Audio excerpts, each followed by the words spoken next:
Hey guys, Mike here from Binion Outdoors. Welcome to Topwater Fishing. Today, we're playing with an experimental bait that I just found on the internet. It's actually one that my boy Mikey Balls had talked about last year, but I wanted to try it out. It is a Spro kicking frog. So think hollow belly, walking or popping frog with a buzz toad hybrid. Now I know there's other makers out there that make a similar bait, but the difference and the reason I'm excited to try this specific one out is because the legs, if you guys see the leg design in that, most of the baits, and I'll show you guys a photo up here, that you have that have this buzzing effect, the legs are kind of threaded through a little hole in the back and they get ripped out. I live in a place where there's pike, there's pickerel, there's toothy critters, and they bite on them and they just rip them through, and that's it. Even bluegill sometimes will grab them and pull them to one side or the other, and for some reason they never seem to go back. These right here are a solid all one-piece frog, and the reason I'm excited about this is because one of my favorite ways to fish topwater is the zoom horny toad. It's one of my absolute favorites, probably the first way I ever figured out how to fish topwater. And as I'm going to show you guys right here, I'm going to kind of talk over this video, but if you see this area, this is my home lake. This is what it looks like from about July on. It is so thick and so matted that unless you're using like an 1.5 ounce punch rig and wanting to fight with it all day, this is all you get. You get straight mats. But what's crazy is once you learn how to fish it, there's some big fish hiding in this muck, in this grass.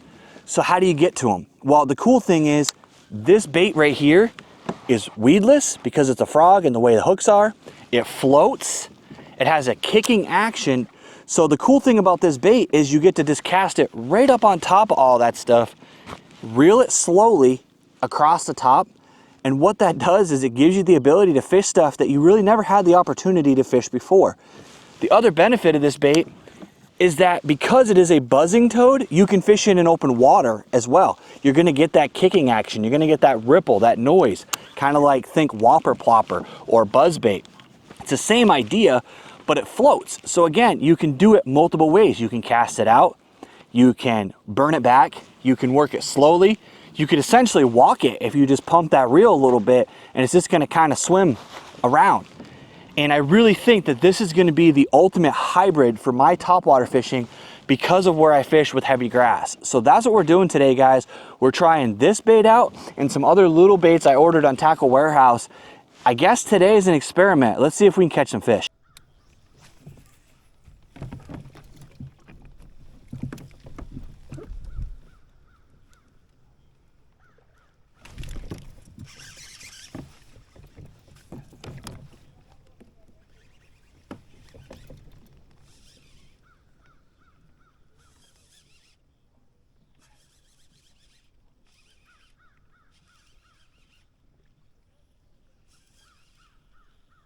I think I'm wrapped up in weeds. I'm sure it's not a very big one. It's not a bad one.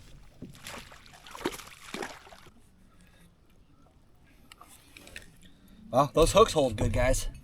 Holy crap. Where the hell is my damn pliers? There we go. Jesus.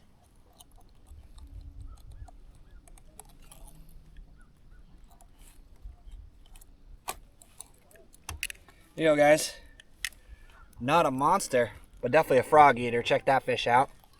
I want to show you guys the different types of retrieve I do with this bait because it is very versatile. So the first thing that you do, and the first mistake I see a lot of people do with a hollow belly frog, a whopper plopper, any real floating topwater bait, right, is they impart action too early. And what I mean by that is cast this thing out,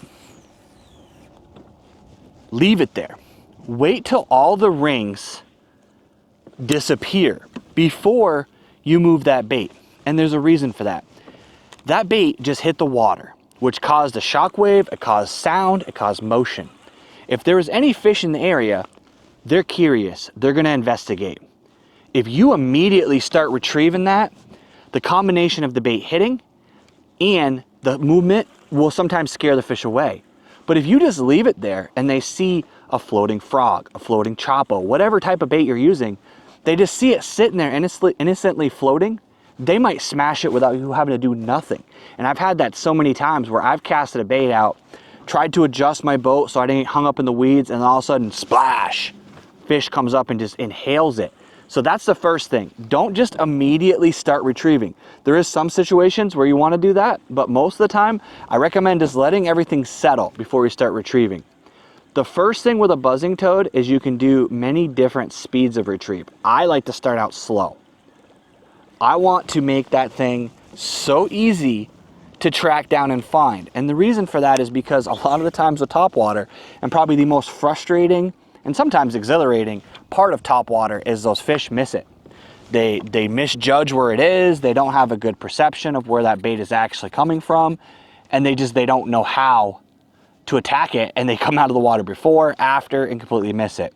So the slower you can move a bait and still make noise and have it have an action, the better you are. The longer it's going to stay in that strike zone, the more the targeting of that bass is going to be accurate, and they're going to be engulf it, and you're going to be able to swing on it.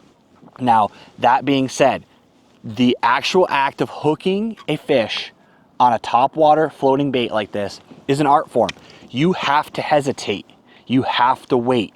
So what I highly recommend is having either a more moderate rod to help you compensate for that, or I also recommend having a little bit of a pause in your brain. So count 1, 2, swing, or wait until you see the bait completely disappear, because sometimes you'll see that blow up, you'll swing, but that fish hasn't gotten it yet. They came up behind it and planned on swimming through it, and you yanked it out of their mouth.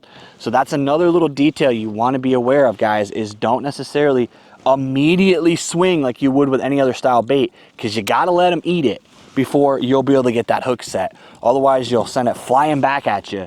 I'll show you guys actually a video of that happening right here. Fuck. Another little thing I highly recommend. If you're gonna fish a grass flat, if you're gonna fish an area and you're gonna try to work it for a little while. Take your time with it, because you'd be surprised, you can cast into a lily pad flat or a grass flat 10 times and not get a bite, and then the 11th time you get a bite. And the reason for that is because those fish hear that and they hone in on it, and they come from way back in the thick stuff, and they come up and they find it. So you want to sometimes run a bait through the same area multiple times before you consider moving on. It's just something to think about, because you will draw them from a distance, and you want to make sure you don't miss them when they came in. You may have actually been drawing a fish in the whole time, and then if you give up after a couple of casts, you defeated the whole purpose. So how do you do that? I recommend anchoring down. If you have a mushroom anchor, especially if you have, you know, a setup where you can use an anchor trolley and position yourself, definitely recommend doing that. It helps you on 2 levels too. The other thing about an anchor that's going to give you an advantage is that that anchor is going to allow you to just be stationary when you go to fight those fish, because when those fish hit in this thick stuff, you got to fight them out of it. And there's a lot of grass, there's a lot of heavy stuff, and what's going to happen is you're going to get yanked right in there, and you're going to scare out the other fish that you could potentially catch in that area. So enough with that type of information. We're going to talk about how I fish this in heavy grass. I've already done the open water thing, decided we're going to go heavy vegetation. You want to throw this thing as far back in the slop as you can, because again, it's a weedless bait, it's hollow, it floats. You don't have to do anything to keep it on the surface of the water. Very beneficial. Slowly work it across the tops of grass.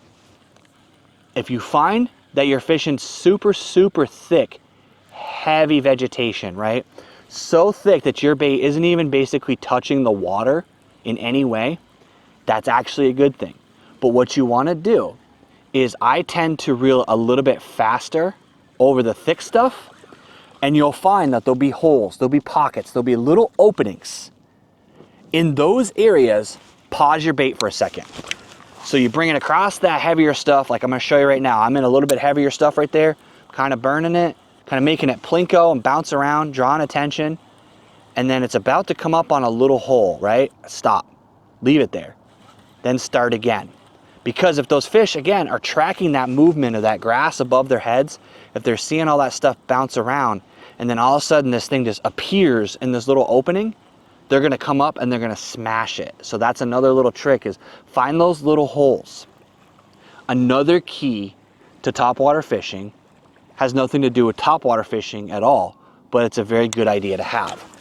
If you're fishing an area and you have the ability to have a second rod, for example, a jig, a Wacky rig, some sort of other rod ready, you want to do that, because what that's going to give you is a follow-up bait. So sometimes those fish will blow up on a bait 2-3 times, or you'll get a really big blow up and you know that fish is just still there waiting or looking for whatever he missed. Because you got to remember, when they blow up on a bait, they don't necessarily know that that was a human. They just think they missed. They just think they're following a bluegill or a frog, and they have no idea that that was actually danger. They just think, oh man, I just missed it. If they didn't get the hook and they didn't get stuck, they have no idea that there was a problem. So you can go back in next to the area that you were. Sometimes what I'll do is, if I have a bait that gets blown up on, I'll cast just to the right or left of where the blow up was, and then reel it back through there, because they'll think that that whatever they were chasing fleed, and they get a second chance at it. But the other thing, which is what I was talking about before, have a secondary bait, like a Wacky rig, jig, Texas rig, some other bait available. Because what you can do sometimes is, when that fish blows up, you can immediately grab that Wacky rig and follow up with that type of bait, slow falling plastic. And that will give that fish another target. So he's already amped up. Oh man, I'm not gonna get my meal that I missed. And then he sees that worm fall in front of him, that creature, whatever you have tied on. It gives them a second target, and they're already amped up, and their instincts will kick in and they'll smash that secondary bait. So that's another thing about fishing topwater, is sometimes you need that 1-2 punch. So I'm gonna shut up, guys, and just start working this bait through this little padded area.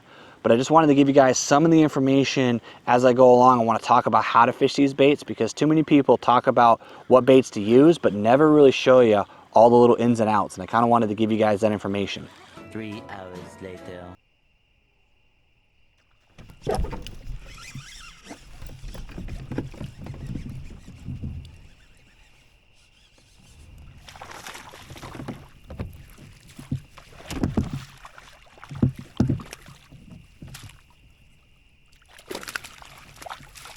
No monster, but still fun, guys. There you go, guys. Not a monster, but still another topwater fish.